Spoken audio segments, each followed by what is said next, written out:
Welcome to the Slop Farm. Enjoy the video. In this video, I will explain how to make Dubai chocolate squishy. First, let's gather our essential crafting materials. You'll need a few sheets of plain paper, some colored pencils or markers to design your chocolate, and a pair of sharp scissors. Don't forget clear tape for sealing and soft cotton or foam for the squishy filling.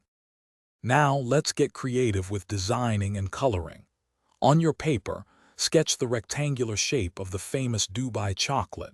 Carefully color the main body a rich chocolate brown. Then, add the distinctive green wrapper details at one end, making sure the colors are vibrant and appealing. This step brings your squishy to life visually.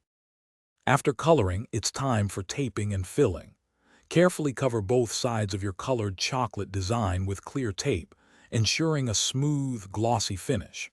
This protects your design and adds durability. Next, cut out the taped shape, leaving a small opening. Now, gently stuff the inside with soft cotton or foam until it achieves that perfect, satisfying, squishy texture. Finally, let's seal and enjoy your creation. Once your squishy is perfectly stuffed, carefully seal the remaining opening with clear tape. Press firmly along all edges to ensure a tight, durable seal, preventing any filling from escaping. Your handmade Dubai chocolate paper squishy is now complete. You can squeeze it, display it, or even gift it to a friend. Thanks for watching. Consider subscribing if we helped you today.